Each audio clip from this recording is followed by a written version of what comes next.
I found a Euro vibe for you. Oh, good. All right. Send me more Euro vibes. Because we all know that Greek Easter's coming up next I guess when this episode comes out next weekend. Yeah. And I was looking for weird videos of like, things that happen on islands. We have our boys, the priests with the assault rifles just, going ham. Firing into the air to celebrate the birth of Jesus, yes. The best one I found was that on the island of Chios, they fucking got like these people made targets of Judas. Oh God. Yeah. So they made fucking targets of Judas Iscariot and just fucking placed them everywhere. And just like you see just these Greek men just like with fucking shotguns, just like putting up these Beautiful. These targets. Yeah. These like human targets of Judas. Yeah, I believe this. This is just confirming that Greece hasn't effectively changed since since before the Renaissance.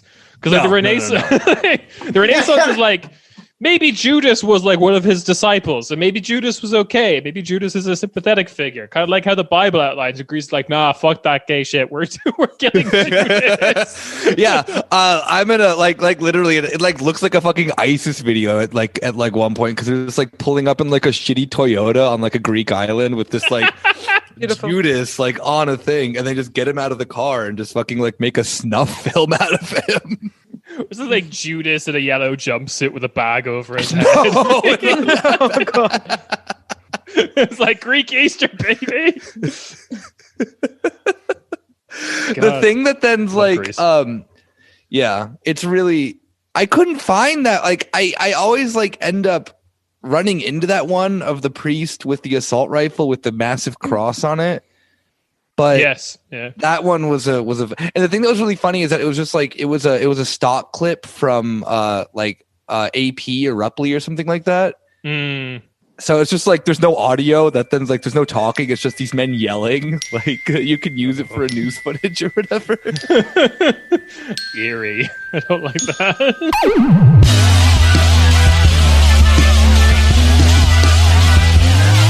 Hey, welcome to your weekly corner, Späti. It's one of your it's mostly everyone. It's Ciaran, the person speaking to you right now, but I'm also here with Julia. Yay! Hi. And Nick. Yo. Rob is I wasn't off expecting getting that. Rob is off getting all the vaccines at once in a new test. And by all the vaccines, I don't mean all the different types. I mean all the remaining supply of vaccines that Germany has. Into one. Oh damn! I thought it was gonna be like the fucking like Rob is whatever his name is from the Avengers, who I don't know because I've never seen any of these movies. Captain America, like the super soldier serum. No, the one with the glove. Oh, Thanos. He's Yeah, called Rob? Thanos. Yeah, exactly. Yeah, he's called Rob. He's just called Rob. He's called Rob. The end of Avengers 4 was them fighting Rob. I've never seen Thanos or Rob in the same place, so that is true. But we are joined by three-time returning champion Jean. Say hello, Jean. Hi. Yeah. and he's actually coming in crystal clear this time. No dodgy shit audio of like your like iPhone fucking speakers or whatever. You were recording with iPhone before. Yeah, he was recording with like the jankiest setup beforehand, and now we're good. We're podcasting like pros here. The night is young, Nick. It can all go terribly shit in so many different ways. So yeah, Jean hit me up like a month ago or so. Yeah. Asking out of the blue. I want to talk about NFTs, and I'm like, I don't know how this is gonna work. And then like, well, wait, hold up. NFTs and fascism. I'm like, oh, okay, yeah, we can maybe do this conversation. So that's what we're gonna be talking about. I think that then if you want an overview of NFTs, I mean, maybe we can give you that. But this is to talk about like the ideology behind it, which I find far more interesting than just being able to buy a JPEG image with cryptocurrency. So. I'm very excited for this episode because this is one that then I can learn. We have two. I mean, Jean, obviously, you're going to be, you're here to talk our ear off about this. Yulia, this is one of these weird things that you know a lot about, like fascism in the 1920s. I love it. Yeah, I'm here to especially when it comes to art and literature. Yeah. You'd like your thesis on this shit. Yeah. So everything around your thesis on Kafka, but yeah, everything around 1900 that has to do with like society, literature, and art is right down my alley. That we live in, dog. Yeah, exactly. I did my thesis on the depiction of race in anime. Do you think that will ever come up on this podcast? It should if it didn't yet. I actually met people that were futurists, as we are, I think, probably like talking about that. Yeah, and they were also from Latvia. That's disgusting. I know. I love Latvia. But yeah, so I guess before we go anywhere, we do kind of have to, give a clarification of like, what are, I'm a dumb guy. I think like, I don't know what an NFT is. Jean, what is this non-fungible token thing I've been hearing so goddamn much about? I will try to give like an explanation of it, even though like the technology behind it doesn't really interest me. It's not really like groundbreaking or whatever, but like non-fungible token. It's like like cryptocurrency, like the blockchain. So like this technology that people are buying that nerds tell me is cool, but I don't believe is actually cool.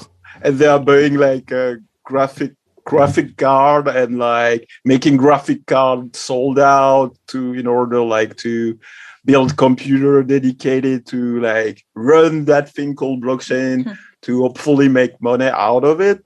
So like So real quick, a chip manufacturer in like Taiwan. Taiwan is like the major chip manufacturer place in the world. Had to put in a thing with their chips that will run really slowly when they detect they're being used for cryptocurrency stuff. So they can avoid the like chip shortage that is occurring because of like this shit. Oh, true. Yeah. Oh my God. Yeah. So like this thing, like one of the incentive of that, it's like, okay, it's like the tokenization of the what we'll say, like the result of like the computation. It will give you like a little treat. It will be a token, right? Yeah.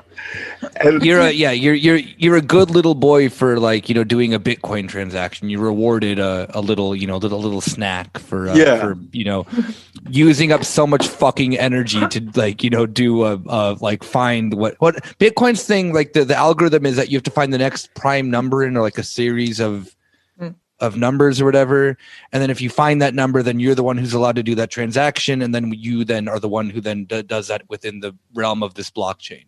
Like that's really in depth. You did your homework. I know, like no, I'm acting like I was making a joke. I know how this shit works very well, and I hate it. Like, but the thing is, like plot twist, like NFT are based on another crypto called Ethereum. Yeah. So like that, like it's interesting because like, isn't it pronounced Ethereum? I don't know. I'm French. Ethereum, maybe. The way I want. Pronounced Ethereum. just telling you guys here. What's up? It's Nick, the crypto nerd. So like one of the like fast forward and like to dance it, like one of the new like savor of the month, the new flavor of the month is like NFT, so like non-fungible token, and like non-fungible token is like token that you can't copy, right? That you can't like I don't know what they're on about with that shit.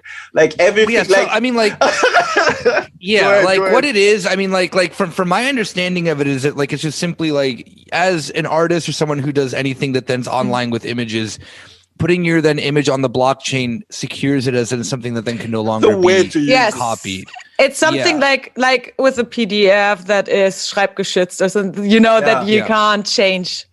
But that's a way of using it, because you can use it like they use it like to trade like Pokemon card or whatever, you know.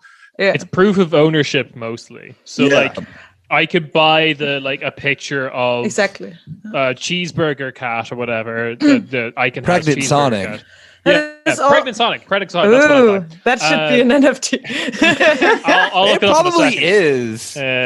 But like, I can turn that into an NFT, and then I can buy it, and then that's the only one of that exists. Like, you can take a screenshot of it, and that is not really any different at all. Yeah. Exactly. Exactly. But theoretically, I'm the only person who has this picture because they can prove that I'm the one who has it.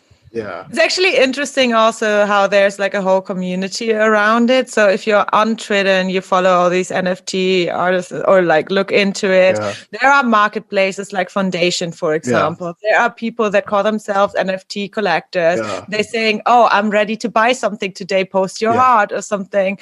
There is hashtag digital art, hashtag NFT.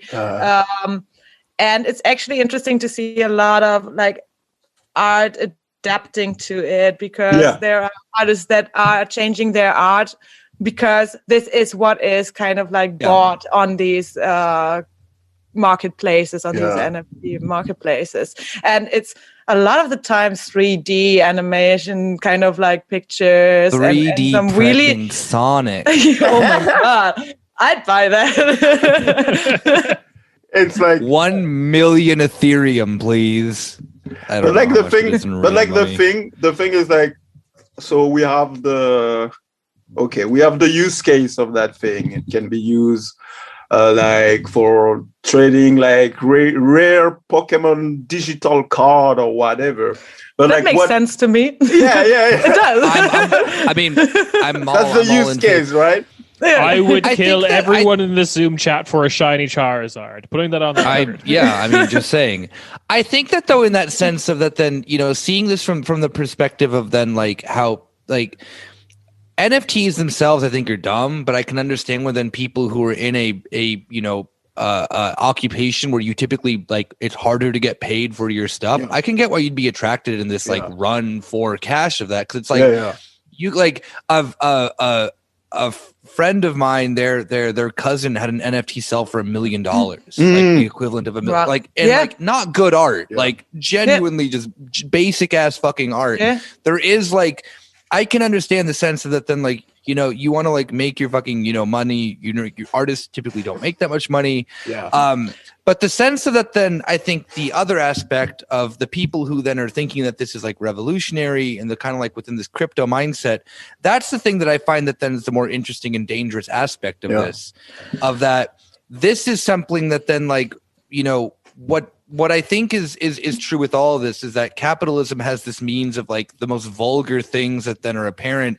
These weirdos who we're going to kind of talk about throughout history have found these things to be cool, to be innovative and whatnot. And these people always typically happen to have very bad politics, very bad like acceleration bullshit. Julia wanted to say something. Julia, it's actually interesting. No worries. Julia.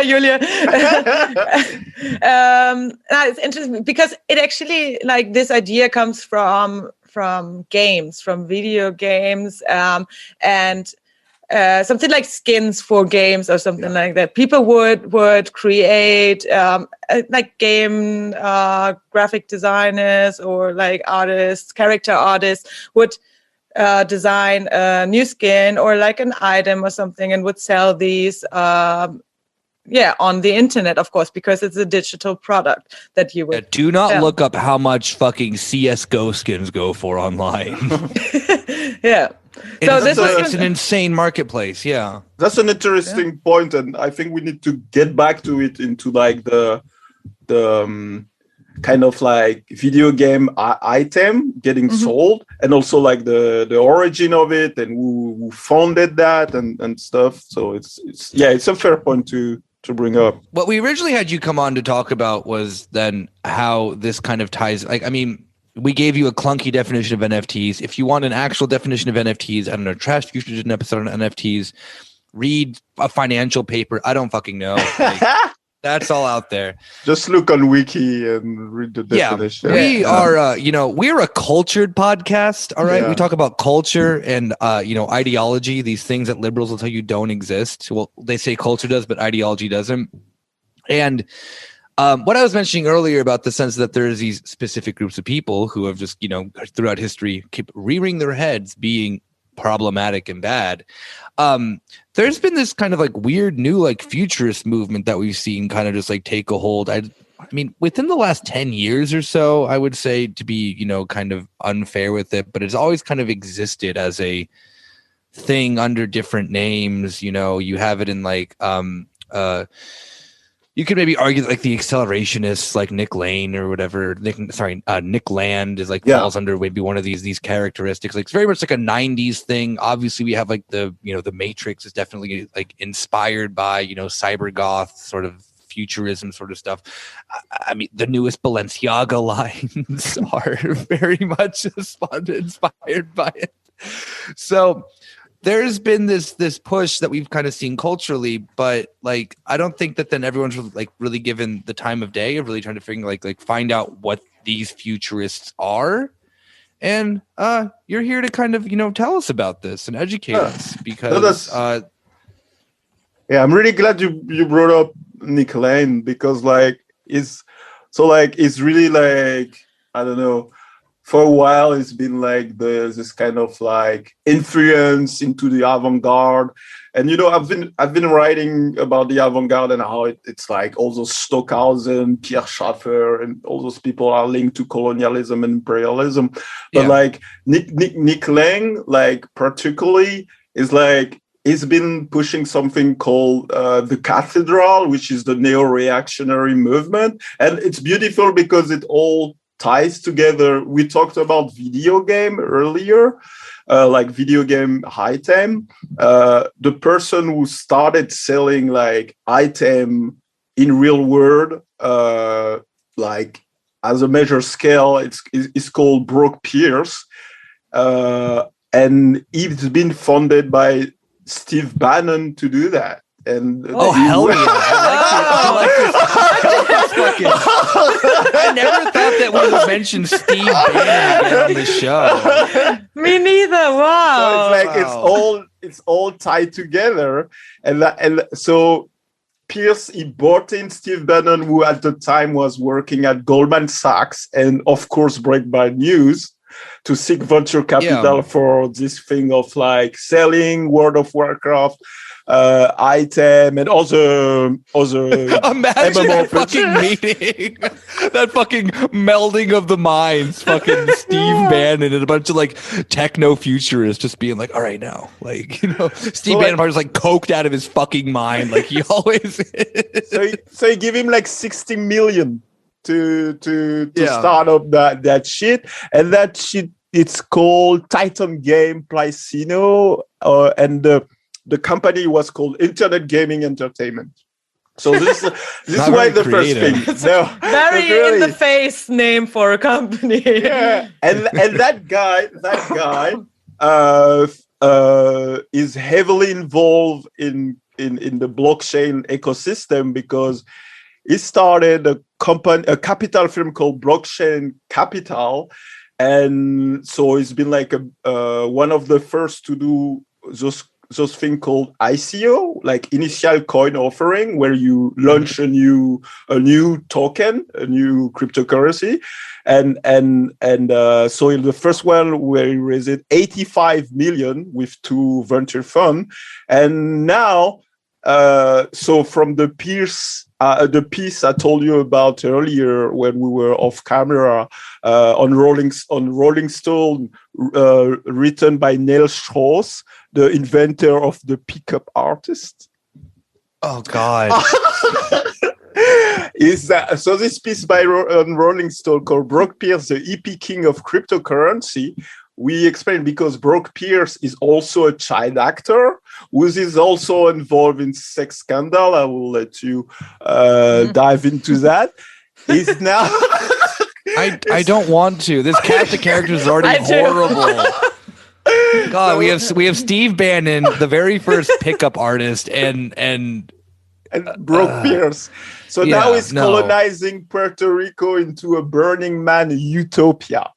Wow. So, God. yeah. So that's I forgot what colonialism was like attached to this too somehow. Yeah, like, That's wild. and where it's all stitched together, like this story is maybe not well known, but there were like this Italian poet called D'Annunzio who took over like a city in Croatia called Rijeka, who happened to be owned by the Habsburg. Also, Puerto Rico used to be owned by the Habsburg. So when I dive into the story and I look into the thing, we have both guys who are like futurists who love weird hats and who all take over all it's their Habsburg thing, all right? area. Yeah. It's like, That's crazy. we're fucking weirdos, but we're also fucking, neo-colonialists as well. Yeah, but wow. or I guess colonialists because the neo never Why left. neo? Yeah. Yeah, exactly. It's not like it ever left. So Yeah. And it's Like all, that's the thing is that it's just it always like I always find it so crazy of because the thing that also kind of comes to my mind as well with all this, like, okay, yeah, we mentioned like, the accelerationists, Nick Land, all that. Steve Bannon getting involved is something I did not fucking ever know about, but makes sense, because they are these very like, I mean, explicit, always on the cusp of capitalism, this and that and that. And there is a marriage between this and colonialism, of course, as you mentioned. They both used to live in Shanghai, Steve Bannon and Nick Land. Yeah, and they were probably neighbor. Yeah, fucking broing it up in fucking Shanghai with fucking Nick Land and Steve Bannon. God, just oh my God, the amount of cocaine probably consumed there could kill so many people. But the thing that then also comes to my mind as well is that the American iteration of this, that is to be very fair to Nick Land's case, is that then Nick Land's like the evil alternate twin of an actual good Marxist accelerator. I don't know. I don't think he's really an accelerationist, but Mark Fisher did come out of this. Mark Fisher very much was although he like wrote with Nick Land, did kind of come out the other end being, having a good Marxist critique of it, where then Nick Land is kind of a fascist now. But it's funny because that is not a new story. If we think of like the futurists, so like the accelerationists themselves, Marinetti, who wrote the Futurist Manifesto, was kind of politically confused for a while as well. Like not for a while. Like I mean, Marinetti, I heard that he was conflicted. No, it's true. That he never really knew, like until he was like completely fascist.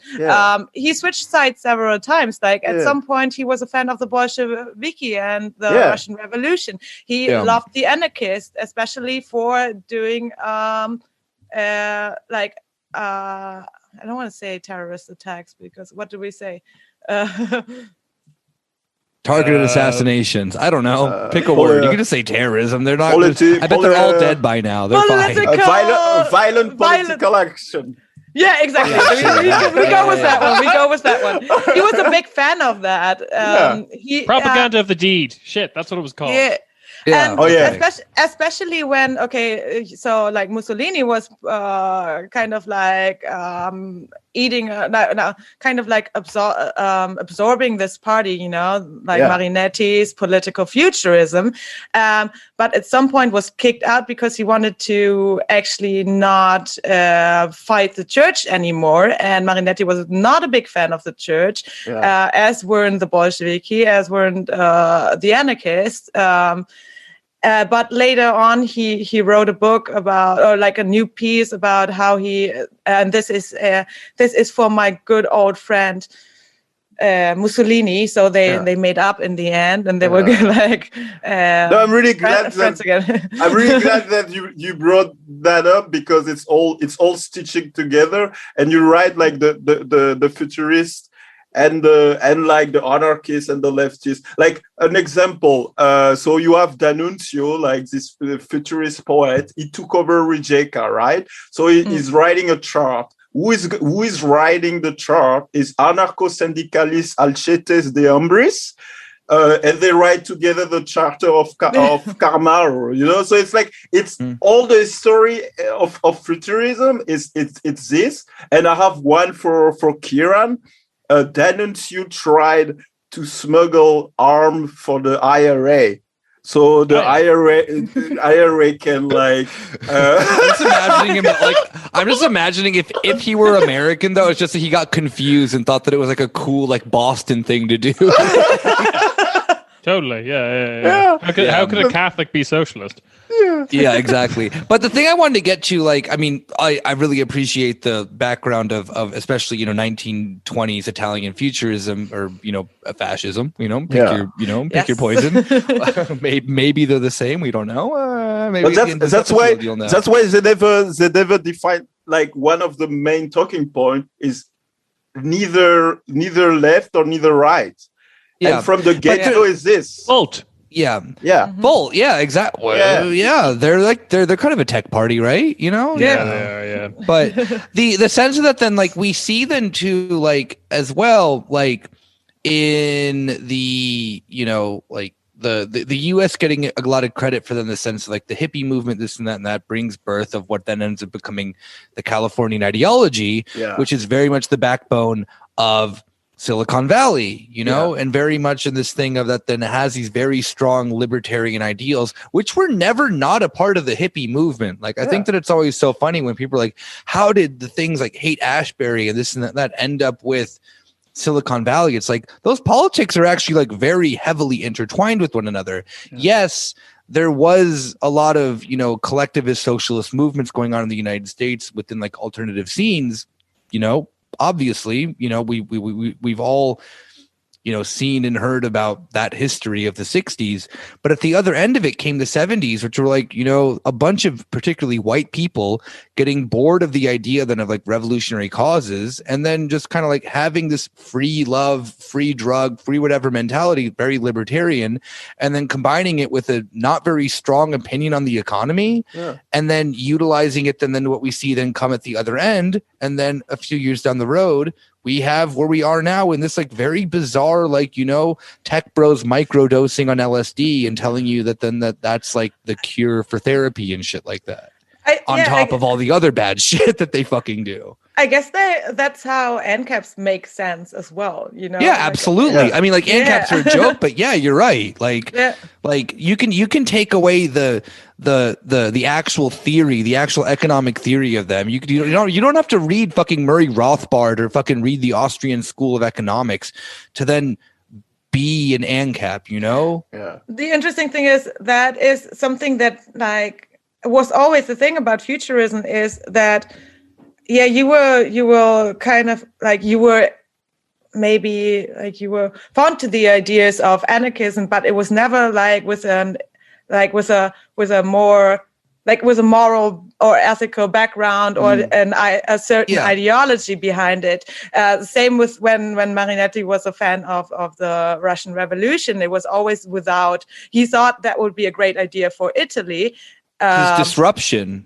Exactly. It was violence. It was disruption. It was acceleration in that sense. It was a new culture, something he really wanted for Italy, especially because of like Italy being always reduced to like Renaissance art and. But also without the internationalism. So now we have Eiffel 65. So thank you. Yes. No, that's true, and but like what is really interesting is that you can really like tidy it all up from like this experience of Rijeka, because you really had everyone from like even like Gramsci, so it was before Rijeka, but like Gramsci was seduced by the futurists, and so like. You really like when Rijeka is Gramsci like a character in Star Wars?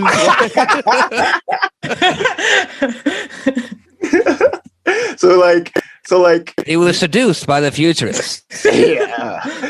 Twisted and evil. But it's like this thing is like at first like futurism.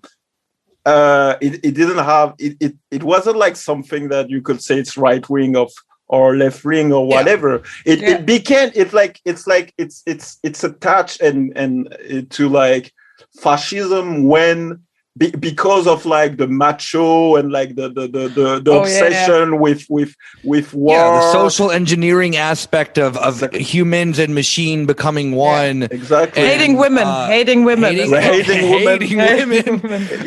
women, 8 living, sorry, 8 women, 8 migrants, love war, exactly. No, that's exactly this, and this is why Mussolini, who was a socialist, just took over the futurist ideology. Fascismo is like just the Marinetti writing, and there's like things like we have to clarify, but before I let you go, clarify that Mussolini was a socialist before he became a fascist. It's not that fascism and socialism are intertwined in a sense. No.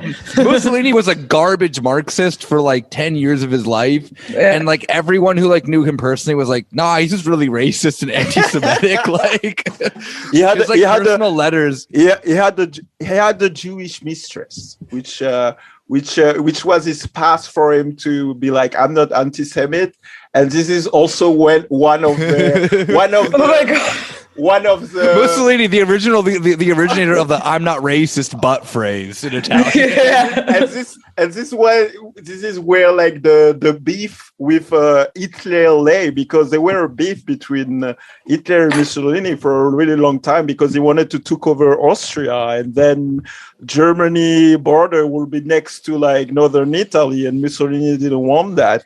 So like, yeah, they like so many things to like layer and things to like go through it. But yeah, did I cut you? You wanted to say something? No. I mean, But like I have like a quote on that, on like the military thing, because like there were like this obsession of Mussolini wanted to take over Ethiopia so he can have like this huge empire in the Nora. And built that bizarre fucking like Mount Rushmore to himself. Oh, I didn't know that. There was a bust of Mussolini that was just like carved out of the side. I wasn't like, I don't know if it was like the side of a mountain or whatever, but there's just this bizarre thing in the middle of nowhere in Ethiopia to Mussolini that the Italians, overzealous about every fucking military conquest that they had in the 20th century, they did not win a single battle of World War II, mind you. Like, it's true. I really love the idea of just like, should we concentrate the war effort about like securing our position in this country we just conquered? Nah. Build a giant statue. Yeah, but they like that's the thing, is that the funniest shit to me, like we can go back the quote 1 second. The funniest shit about Italian fascism is the sense of that they're the originators of it. They founded this hyper racist, hyper militaristic ideology, and they were really bad at the military aspect of it. They're really good at the racism. No, but Italians king at the racism, couldn't invade Greece though. No, but you have to think, like, because I mentioned the beef with Hitler before. Italy was in a really, really, really like complicated situation in Europe. They had to like imagine, you're just fucking giving me excuses for just fucking sucking. But the thing, can you imagine like you have like Germany having their border just next to you, because like they just decided, we're gonna take over Austria, and then they, while this is happening, they are literally like crossing the Mediterranean Sea, trying to take over like one of the most modern military in Africa, and you're like, okay, biting off a little bit more than they could chew. But exactly.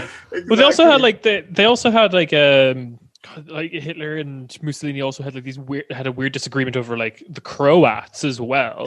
So it was like, they're such petty bitches. It's just like, it literally amazes me so much of the sense of like, this is an ideology that then like became so fucking dominant when they like, you look at them in the sense of like the, like, again, to the sense of this, like the idea that like the Nazis were trad is like completely false. They very much did also buy into the sense of like, not just like the, maybe the futurism thing, but this idea then of like the like social engineering of the perfect man that then like, you know, had them into like really bizarre fucking things, like that they like believed like really much, like a lot of like members high up in the SS believed in like what's it called, like Norse mythology, and thought that it was like real and shit like that. All the Nazis they sent to Tibet were all just like insane. And it's like, and it really thing, like right? this idea then of the sense of that, like, I hate this argument that people use that then like the Nazis were like this really good like hyper scientific this and that, you know, like attempt of a German superior society. Most of them were like super into spiritual bullshit, which like really makes sense a lot for the modern German psyche of why you have so many like the Corona-Leugner protests and why you have the like people who like, you know, pray to the Verfassungsschutz, or not to the Verfassung, pray to the German Verfassung, like the German Constitution, and like try to like levitate themselves, and then also were simultaneously Nazis, like because it was always intertwined with this ideology. There was always that bizarre spiritual aspect of German fascism combined with like maybe not like futurism, but this then idea then of like a heightening of human consciousness through like mysticism and shit like that Germans like really were attracted to, where the Italians were like, machinery and man and this and that, we're gonna, you know, like it's you know, different flavors of the same kind of horrible racist, you know, bullshit ideology. What's that guy's name, Yulia, who like thinks that like I tell this to everyone and they're like, oh, you mean that movie Iron Sky, of like the Germans are on the moon? I'm like, no, there was a Nazi who was like really big in the 80s and 90s who legitimately thought that the Nazis like went to the moon and said that he was from the moon and shit. Oh my God. Well, he's called Dr. something. Dr. Moon. No, Storch or something. No, yeah, something like that. Yeah. He died. But I don't care. He was. You're telling me this guy who had such a good foundation in reality died? How did he that legitimately said he was from space, though. Exactly. The Aryan race from space. That's fast. Probably not. The different type of space race. Yeah, the thing is, he always had these kind of meetings with people, with other Nazis, I guess, and then he would hold the speeches about like the Nazis going to the moon and how Arya are actually from space. So and he said the good Aryan Germans are from space and are like, that's why they're superior. And that got into like weird late 90s, early 2000s conspiracy stuff where like one of the alien races were like, they called them the Nords or something, and they were like perfect Aryan people. But it's like, would it surprise you that then the History Channel just like will broadcast this with no criticism on ancient aliens? But it's going a bit back, it's Umberto Eco's like first where fascism point of just like with this like huge belief in tradition, all knowledge has already been discovered, it has to be just like refound and interpreted again, which is like why everyone's like crystal mom is turning into like a QAnon person now. It's because and it also leads into their like a very convenient way of hating on any supposedly new knowledge that questions the existing knowledge, like maybe there isn't two genders, or maybe Africa had like decent societies at one point and we're not like always like the backward people you think they are, blah blah blah. Like that's actually interesting because that's very ambiguous when it comes to, or ambivalent, when it comes to futurism and as being supportive of fascism, and what Mussolini actually liked was more kind of like the traditional Italian art, the Renaissance art. Well, I mean that was both futurist and the traditional Italian. Time is a flat circle. No matter where we go, we hate women. We're Italian. But I mean, I mean, there was a conflict of interest there when it came to the cultural things, because of course, you wanted to, have your Italy founded on being based on misogyny. On Rome. Yeah, misogyny is a whole thing throughout the genres but it being based on the Roman Empire. This is Italy. This is the great shit. See what we did there back then and forgot all about it again. We can still do it. Exactly. But then the futurists wanted to break with these traditions. It was kind of like also, they were horrible. The manifesto is horrible. Marinetti was a fucking, But saying there was this kind of goal to break with the tradition and find an identity for a new German. Here we go, Italian. Oh no! Yeah. Julia's projecting on the podcast. There's this text by Russolo, which is like a composer and Marinetti together, where it's called Against the Fascist Venice. And they are like, then they explain, okay, they're against museum, blah, blah. And Russolo in that little pamphlet is chipping in on the part which is like against the Venice of foreigner, which is like, of course, an anti-Semitic dog whistle when you talk about this in the 1920s. And like, so it's like, it's like, this is where you describe like this kind of like, we are literally zero, like we are against museum, we are against everything with libraries. But still we want to like uplift like the grandeur of like, the Venice of like whatever time. I kind of want to get.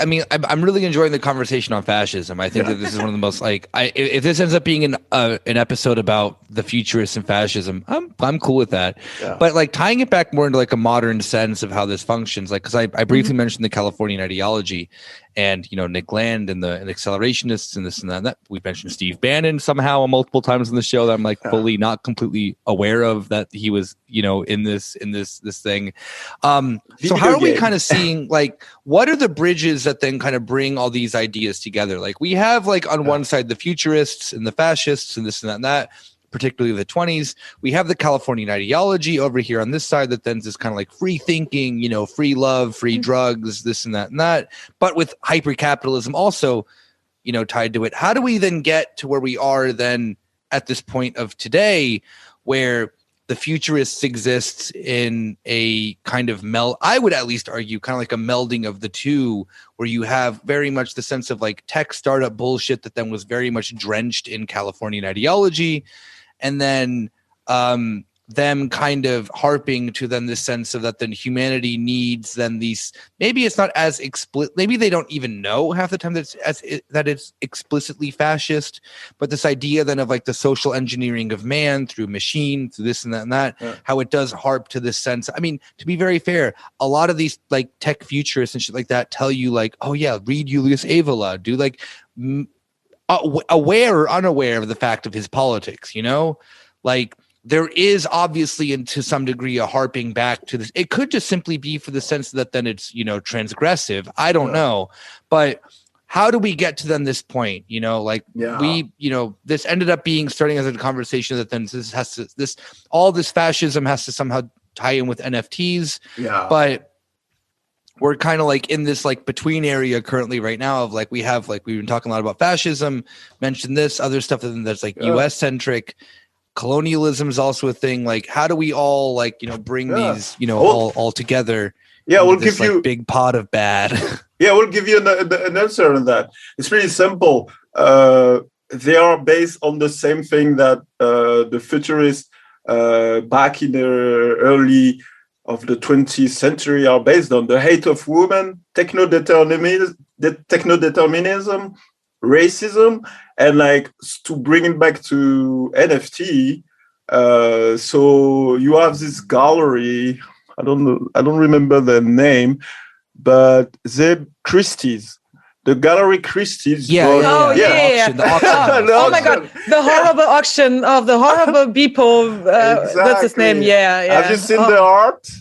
Yes, I have. I have every tiny piece of it. Yeah. So this is pretty transparent. Like if you listen and you didn't see the art, you have like this Trump picture called Trump dominating COVID, where he's like dressed up in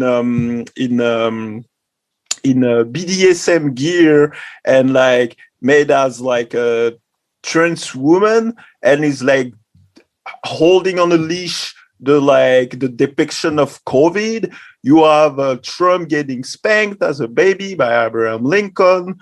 You have Hillary Clinton naked.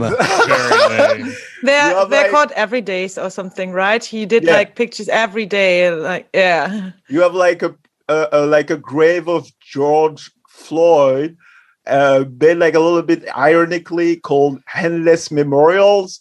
You have Hillary for president with like men genitals on it, like, or like, let's call it this kind of like I know that she's like been canceled to infinity by the internet, but this is definitely like one of the points I think that then like Angela Nagel actually did bring up well in her book of Kill All Normies was the sense of that there was just like an obsession with these losers of like being transgressive again. You have even a picture called Black Dude. It's just a black dude, my God, smiling. Yes.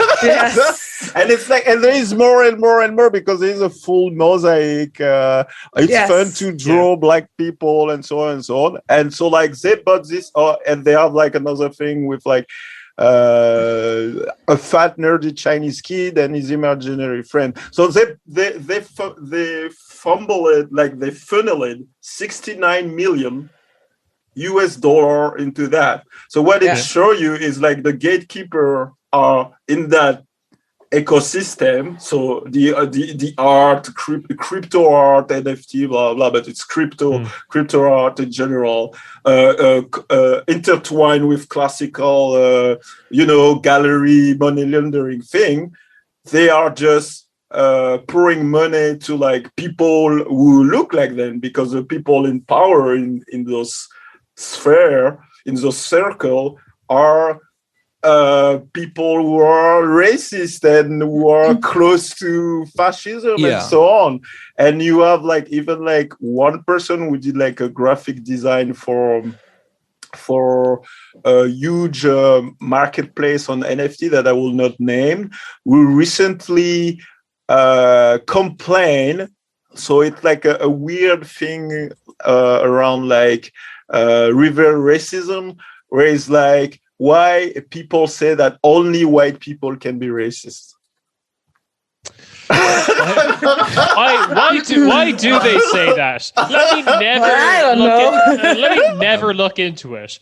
So I unfortunately kind of like know this type of person. The thing that like looking through all the art, the thing that really stuck out to me, because all the stuff you mentioned, totally legitimate, very racist, very homophobic, very transphobic, all that good stuff that we look for in contemporary artists, I guess.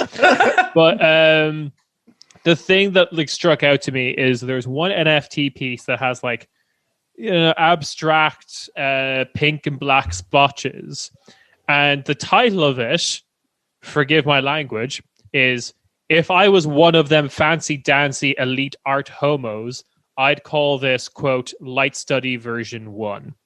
Whoa. And so the reason that stuck out to me is like, I knew this type of person. I knew the person who was basically talented at art in like their primary school, high school years, and then they get to art college and they are fucking crushed because they realize everyone else is so much better, and they become so bitter and so resentful. Oh my god, this sounds like you're talking about Talking about lived experience? I don't know. Or am I talking about no. Yeah.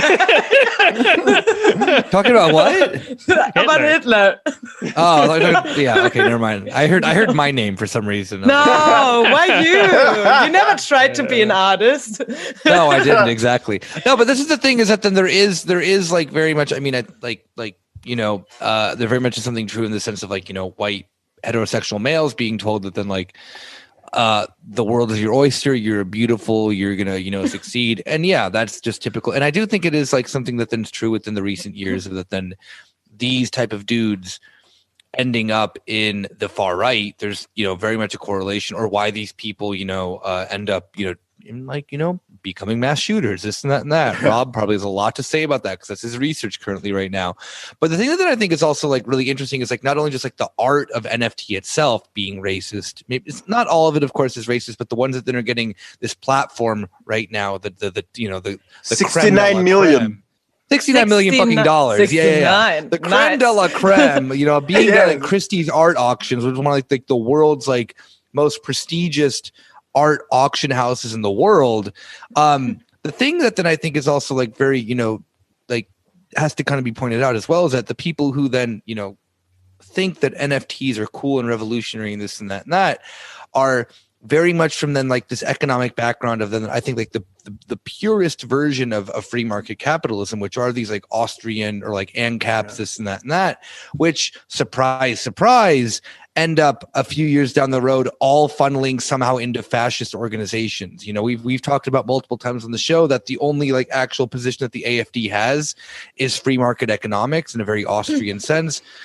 Fucking Ludwig von Mises was literally what's his name's Engelbert Dollfuss's finance minister. There's always this pretend of the sense that because they weren't Nazis or they aren't Nazis in the sense of National Socialism, that their ideas then don't somehow harbor fascist viewpoints on this like libertarian far right, the truest version of free market capitalism if you want, because you need the racism, you need the colonialism, you need something to then reproduce these cycles within a free market system that then is easy, that then already exists. I mean, I guess you could like theoretically be an anti-racist free market capitalist, just like you're probably not going to last very long, because the first thing that you realize, the thing that then keeps, the thing that keeps racism and all these structures in place is capitalism, Yeah. Like you can't be too fucking, like you can't go into it too much with like, like rose colored glasses, because it's colonialism, while it did exist in other, epochs in history in different realms, like was supercharged at the advent of capitalism, and then supercharged even more at the advent of industrial capitalism. Fascism, as we've said this definition before, I don't remember who it's for, fascism is bringing colonialism back to the core. This all is like bringing it home, intertwined. Yeah, exactly. It's all weirdly bringing it back in an economic sense, because when you want when you want all these things available for yourself at a click of a button or whatever, like NFTs come with a massive energy charge that no one likes, or the sense of chips and stuff like that. Where do these all come from? A global capitalist system. You can only be for all this stuff if you're explicitly like accepting that then fascism, a version of fascism or imperialism, is what keeps all this stuff intertwined. And the thing that I do at least respect about these libertarians who are like that is the ones who just admit it. They are like, I don't have a problem with this shit, like the quote unquote classical liberal that then's out there, because sooner or later they're gonna like, they'll realize that either that it's bullshit, or that they like the system that they have, and they understand that the realms of like how this like needs to be reproduced. It's shit, but it's at least I would respect someone who's like, I am shit, it's more easy to debunk, but there are also people who are sincere, because I don't know, there's this thing of like it's really like not trendy to be like really into like historical materialism and anything else than critical theory. Cool. Yeah, we are cool, but like so like but they are aimed to do a major mistake by being like, but I can use NFT to do progressive stuff. And I had a friend, he was telling me why if the left is so smart or something or tolerant or something, it was like, why you guys not using NFT to fund leftist guerrilla wherever? and I was like, they will not let you fund leftist guerrilla because they're not funneling money to leftist art or leftist people. They're funneling money to people who draw Pepe the Frog or Donald Trump as a transgender woman dominating COVID. That's what they're funneling, because they are funding their own. They're funneling people who think like them and look like them. And I found the quote from that guy again, Piera, who is like this graphic designer. So it's at Piera with one R and two T if you want to see. It's like, so you have he's quote tweeting like hyperallergic, and it's like, last week the Anti-Defamation League, a Jewish civil rights organization headquartered in the United States, added 36 symbol to its hate on display database. What is this guy saying in quote tweet? Sorry, but the far right aesthetic is just very strong. This occult American vibe, oof, pretty jealous to be honest. Yulia, you have something to say about that with Stefan Georg. What? Sorry, I of didn't. The far right aesthetic, just like, you know, that whole thing. There is like this, like, there is something that the like historically, maybe not now. The right's really bad at this now, and it's cringe. But was like, yeah, you mean the aesthetic of the far right, like yeah. Coco Chanel was a fascist. Like, oh, yeah. Oh, come on. Walter Benjamin knew about this before anyone would take it seriously. He wanted to do a whole speech on fashion and fascism. He wanted to do a speech about mode, you know? About fashion. And his speech was cancelled and replaced by someone else who was more like, so much for the tolerant left, am I right? Yeah, right. It was at the Collège de Sociologie in Paris when he was already in exile, hiding from the Nazis. And they replaced his speech with someone else's speech that was more on the nose when it came to fascism, not seeing how actually what he also says in his Kunstwerkaufsatz.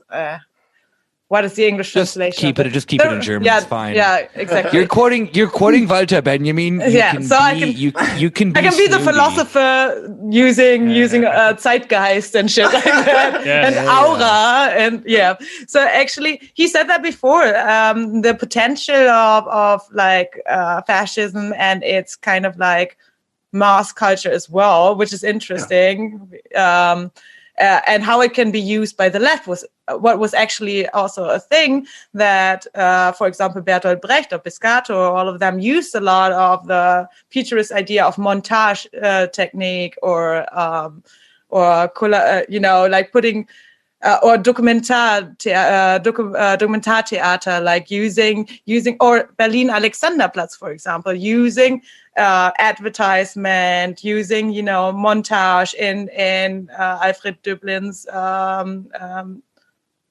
novel, book novel, But then you have like the adverse of that though, which is then the aspect of like Stefan Georg. Yeah, exactly. Yeah, which is the sense of fascism then being like aesthetic as well, and that there is like a melding of, I don't know, like I would argue this isn't true anymore because fascist aesthetic now is just lame. But there was always was about conserving and making it was about being aesthetic. Like everything that his whole movement was about was like keeping it, having rules for your art to make it aesthetic. There are rules. This is how you're supposed to write something. This is how you're supposed to write a poem, for example. Uniformity does have an appeal.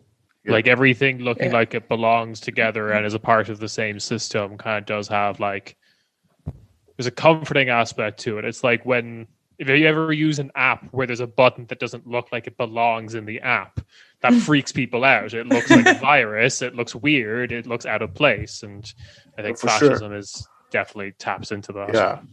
But the thing, well, not even just that. Like Stalinism also tapped into. I mean, if we want to acknowledge if Stalinism is real or not, I don't want to have that conversation. But this era, then also another podcast. It is in the sense too that then like. I think Zizek has like a really good point about this. Like a lot of the like weird social engineering shit that fascists were into too. Like the Soviets were also like during the 30s and 40s had like a bunch of also like really weird projects that like get overlooked because they were just silly. Not so much that they were, I think, like hyper destructive or whatever, but they were like, but weird. I mean, like fascists didn't invent aesthetic. Or no, or that was the Italians, baby. Art was invented in 1929. but what is interesting about what Nick said by a lowly German man. But when you talked about Stefan Gevago, I mean, this whole like aestheticism was also all about la pour la. So it was all like the art for. Please tell me what that means in normal, not academic words, because I'm very stupid. That's French. That's French. L'art pour l'art. So like, it's the art only for the art's sake. So you're only doing art for l'art. Yeah, l'art pour l'art. Yeah. And it basically means that there is no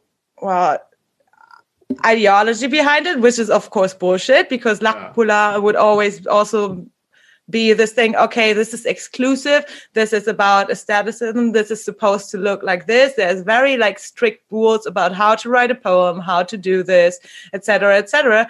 And you're saying, oh, it's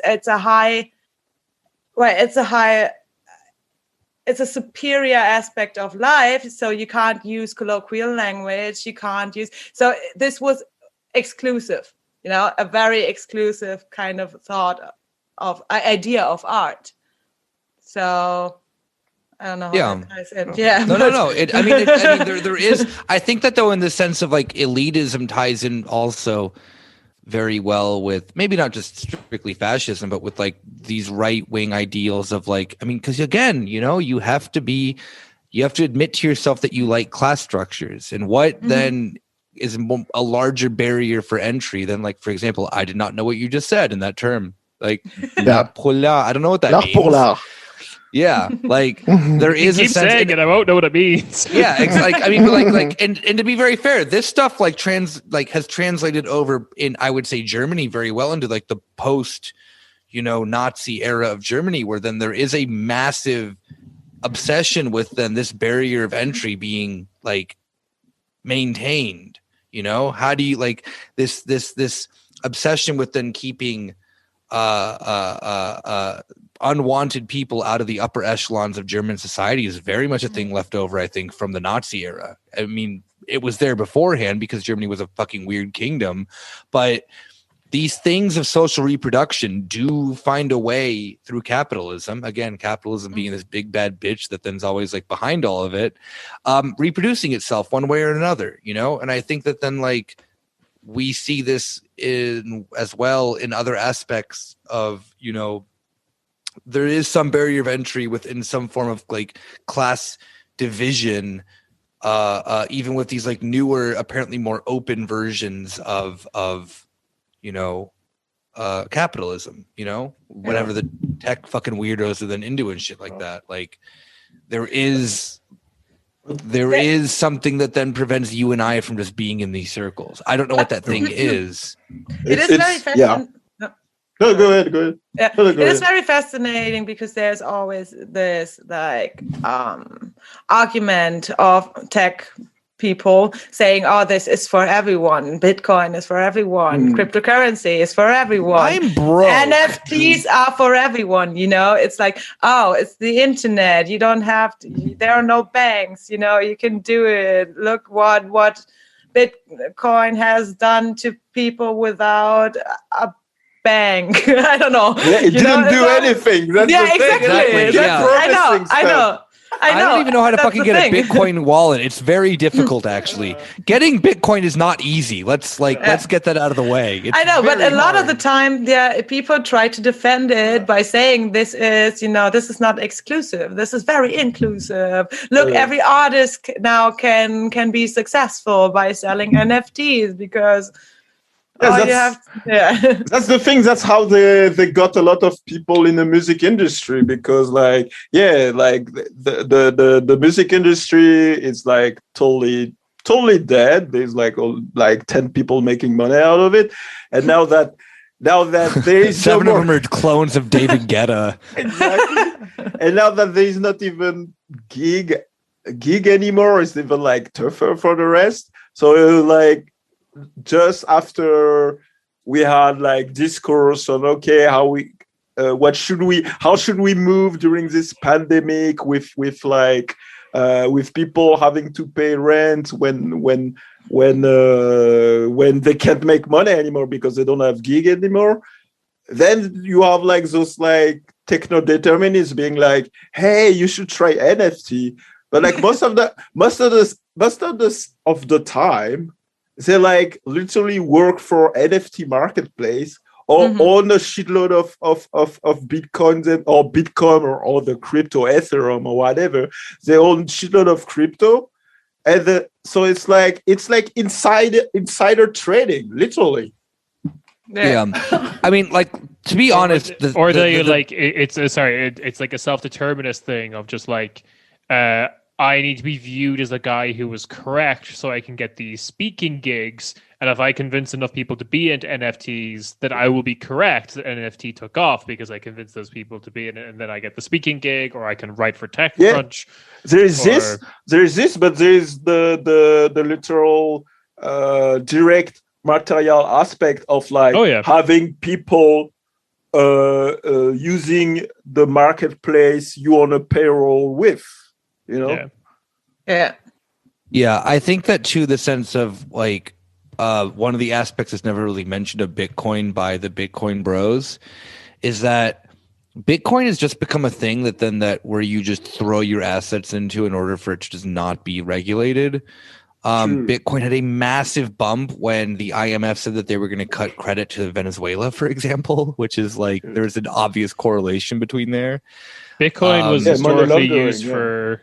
Bitcoin was also historically used for the purchasing of drugs, weapons, and child pornography. Not anymore because and money laundering and money laundering, right? It's the art world of it. Yeah, it's a commodity to money laundering. The art world there's no art world without money laundering. Exactly. Yeah. But I think it's in the sense of, let's also be just really the funniest weird fact about Bitcoin is that the largest holder of Bitcoin in the world is the FBI. No way. From confiscating it. Confiscating. From confiscating it in crimes. Yeah. But the thing that's just so funny is. In crimes buying weapons and shit like that. Child pornography. I was this is what we got off the street or something, and then it's just a janky ass fake the police Instagram account for some small town in Kentucky, just showing just a USB stick. Yeah, all these hard drives.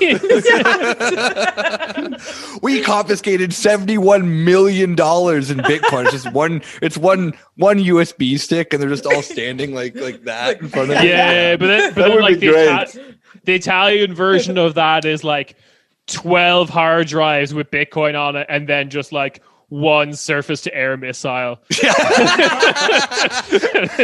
the Bitcoin was the thing they cared more about, but yeah, the fucking one RPG that they happened to have, that just happened to be there. I fucking forgot about that video. Oh my god. I'm just imagining like Iran Contra of the future, but it's just the exact same, except we paid them with Bitcoin. It'd be so much easier today though, because you would just like trade crypto with like, a seedy country or something, or like, a seedy organization in a country. Like, the thing though that's just so funny to me of it is that then like, yeah, you mentioned the sense of that its origins start in the sense of like, I'm gonna buy illegal shit, and like not just like normal illegal shit, but like the really illegal shit, like child slaves and RPGs and shit, and like designer ketamine or whatever from fucking what was that website called? Silk Road. Oh yeah, yeah. So on Bitcoin. That guy is in jail, right? He is very much in jail. Very much. Yeah, but this is the thing. Like, crypto is still being used for this, but Bitcoin isn't, because like Bitcoin is like now too heavily monitored. Yeah. Yeah. And Bitcoin's also very much just a thing that then like I want to, money launder. I want to like literally look at anything, like you can look at it dips and dives in Bitcoin by seeing then like when countries are having sanctions, it's, or like the fact that Goldman Sachs and shit like that, or JP Morgan are like heavily investing in Bitcoins, no fucking surprise. Like, let's be honest here. Yeah. And the thing of then people being like, oh, well, it's because they know something. Yeah, they're fucking money laundering. That's what they fucking know. Because it's not like the new future. Technology. It's not in the future. Yeah, you mean to tell me that like all these massive fucking banks aren't trying to get, or like these massive hedge funds and shit aren't trying to like get out of taxation? Like, I do think in the sense of that the only attraction to them, the sense of a decentralized thing does only benefit, like hyper wealthy people and shit like that, obviously. But it will end up in a future where then countries like Ireland are useless at that point. You don't need to have the tax. Sorry, you know what I mean? No, I mean in the sense of like Joe Biden's global corporate tax is already threatening to do that. Don't worry. Yeah. But I mean, like in the sense that then places like Delaware, Luxembourg, Ireland, whatnot, stuff like that are going to become obsolete because there is like you can then simultaneously do the right thing and clamp down on the sense of like unfettered capitalism, while then simultaneously just funneling that money somewhere else, like I'm curious into the sense too, and then we'll end up having a thing of then when's going to become the first company that then's not registered in a country, that's registered then in like an online realm, and they'll try to claim like there is an aspect of that then some libertarian weirdo is going to like, I mean, Peter Thiel has already tried to have a barge country, where he's trying to like go around and have a country that floats so he doesn't have to have laws. What is then like, and I don't want to sound stupid, but I legitimately think that we'll end up in the very near future of somewhere being like a massive company being like, we're going to claim, being autonomous to a degree because they're so massive or whatever, this and that. And that's already happening right now. Oh, is it? It's been ongoing for a while. So it basically started with the School of Chicago, right? So you have So you have Milton Friedman going to South America and be like, oh, you have economic issue. Let's just build like cities run by companies, by corporation called charter city. So you have that. Yeah. And then in another extent, what's happening in Puerto Rico Henry right Ford now. tried this in Brazil too. Like, true. But like Detroit was built for that too. It was built for a running car. And so what's happening in Puerto Rico is like you have Brooke Pierce, who had Steve Bannon as a sugar daddy, who with a bunch of tech bros is just like basically buying all the properties that are there because there is like a tax loophole made just for them by the US government so they can pay, so they don't have to pay taxes into, they call it like capital gains. So basically they can run companies without paying like what the libertarian love to have. It's like this like like this stable tax that no matter how much money you do, you pay always the same amount. So like basically with like blockchain capital, which is one of this company or another thing, in a few years, or if it's not the case already now, it can totally claim entirely Puerto Rico, because those people went there just after the hurricane, because it was an economic opportunity for them, and they got laws made just for them to like be able to basically take over the whole area. I mean, I hate the future that we live in. We do live in hell. Yeah, I say that all the time to my friend.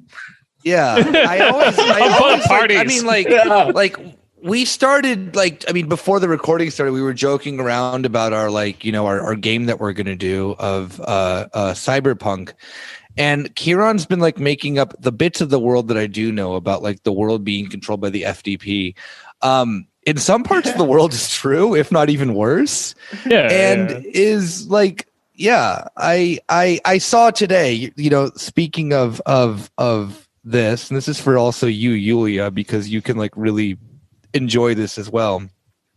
I read maybe one of the worst tweets I've ever read in my life, not because it was offensive, this and that and that, but because we live in this hyper financialized world of like, 3 companies that own everything. And this doesn't really have anything to do with NFTs or crypto or this and that, but simply in the sense that we are in like this like beautiful, wonderful new gilded age that I very much want out of. And I don't think that it'll be the case, because it'll end up in some form of fascism.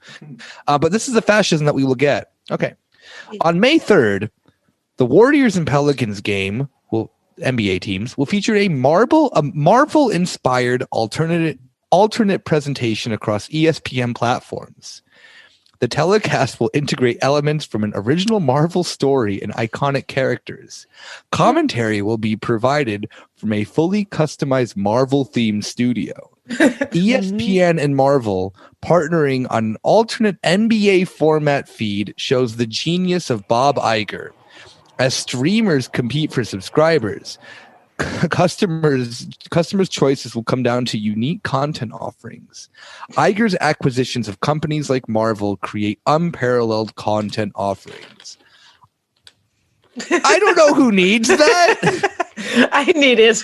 I need basketball and Marvel to be like, I mean, I know that we talk about the sense of that this being like a weird niche group of bizarro fucking weirdos who like invest in NFT and are ruining the world, but like there is also a sense that then the people who like also will like in 10 years will be then doing the exact same shit are these people who are giving you the fucking Marvel NBA experience, like the version of this NFT stuff and this turning Puerto Rico into like I mean, we already have plenty of areas for money laundering, but turning the entire nation into a money laundering scheme for like 3 people, that's going to be, unfortunately, like the future for, I would say, a lot of aspects of I don't know what normal economic activity.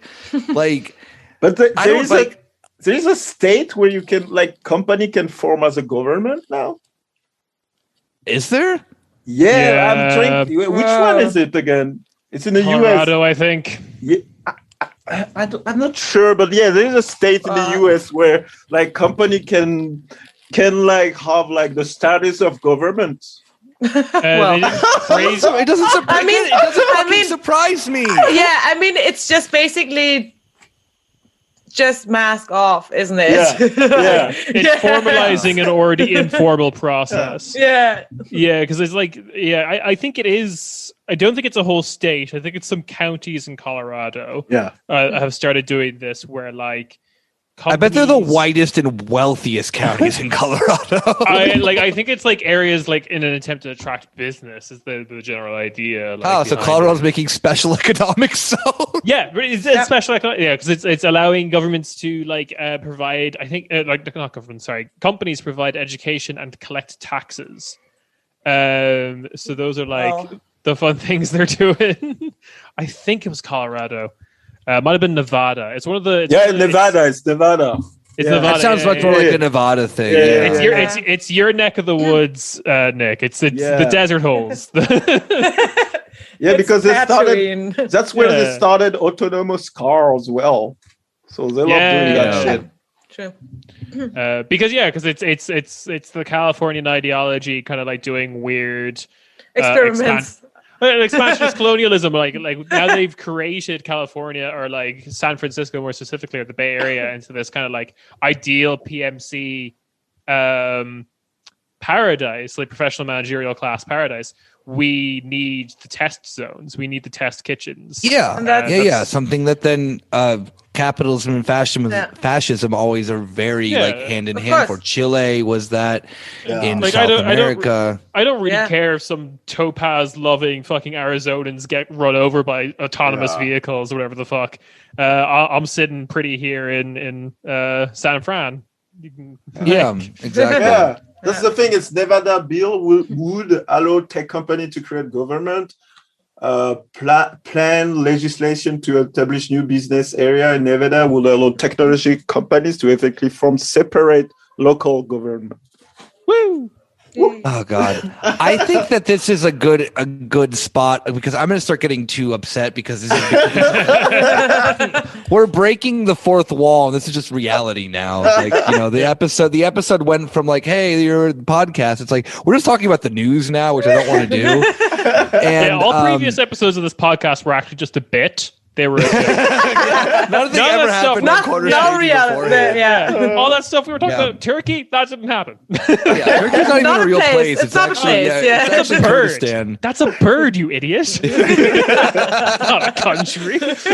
Yeah, I think though that I know that we started we started NFTs, kind of went all over the place talking about fascism and this and then that intertwines. I've had a wonderful time. Me too. Learning so much of, especially in the sense of like with art and whatnot, because this is something that Yulia and I have had conversations about one-on-one, and I'm always very lost. So I'm glad that then Yulia has someone to talk with who actually understands what she's saying. Definitely. So thank you for coming and being able to play with Yulia, because we sure as hell couldn't entertain her. No, I was glad to do that. Thank you for joining in, Julia. Finally. Yeah, this time. Yeah. Where can people find you online, Jean, if they haven't found you already? So you can either find me on Substack at jeankabuiku.substack.com or on Twitter, and it's amazing Gaijin at Twitter. Yeah. We'll have links to those in the description. I have 2 things to plug. We're probably going to plug this until it's over. But sign up and volunteer for Deutsche Wohnen Co. in Teignon if you live in Berlin. DM Rob. Rob will go do that with you. DM me. I like to receive DMs. I might go do it with you. Yeah, what's the next step on that, by the way? Getting signatures. Getting signatures. Okay. The first 10,000 were handed in? Yeah, I believe so. But yeah, Rob is usually better for those updates, but we're going to keep plugging it because the fucking meeting deckle overruling. We're all very angry. The second thing I have to plug is that our friend of the podcast, Doja Cat, is launching her own NFT marketplace. So hell yeah. Are you for real? Oh my god. It's being reported in NME right now. Oh my god, that's so fitting because she's a meme. Yeah, and also she's so transgressive. And I think a lot, she's very problematic as well. She's hanging out with a lot of these, she's hanging out. There was a whole scandal of her, she was in a Nazi chat room. Yes, saying how she got about that stuff. Thank you. Yeah. As I said, she likes the internet Nazi bros that love being transgressive, and I think NFTs are all the thing. I don't think that. People, that's a guy who got the $69 million dollars. Yeah, I know, right? I said that before. Didn't get it because he was a great artist. It was just because, this is disruptive. Look, they're buying more the way the art is made or the process this art is going through than the art. The art is not. I buy it for the racism. Yeah, exactly. So So yeah, it makes sense that Doja Cat I'm a connoisseur, if you will. This is $69 million worth of racism. Thank you. Yeah, it's probably like 69 for a reason. I swear. And the next one will be 420 million. Yeah, fuck off. Exactly. All right. If you were confused by our entire conversation about how NFTs and Nazism and all that and art all mixed together, just read Doja Cat's Wikipedia page. or read what John's been writing on your Substack as well, because this is a lot like, you've come on, I think, every time to talk about culture. No, you talked once to talk about how French is dog France's dog shit. Yeah. But yeah, you are definitely like our like our cultural correspondent now, pretty much for real on the show. I love and it. from now on, I will always be on the episode because this is fun. I'm glad. Julia's like, wait, my fucking degree in literature finally, like, I can do something professional with it. But yeah. Once again, Jean, thank you so much for coming on the show. Thank you, everyone, for sticking along in this very, all over the place, but I would say fun conversation. Song is from Melty Brains. And also, just a little thing, too, we are doing our Twitch streams every Wednesday, I believe is the regular time. Yeah, 8 p.m. Right? Central European time. Central European time Wednesdays. And also, if you like the show, think about joining our Patreon. We have, bonus content there. And if no one else has anything to say, we'll see you guys all then on I guess Wednesday for Volotron, because we got to do a little update on that. A lot of big news in Germany. Yeah. And if not, then on Friday or next week, then, depending on if you subscribe to the Patreon. So take care, everyone. Thanks for having me. Bye-bye. Bitch, I'm a cow. Bye-bye.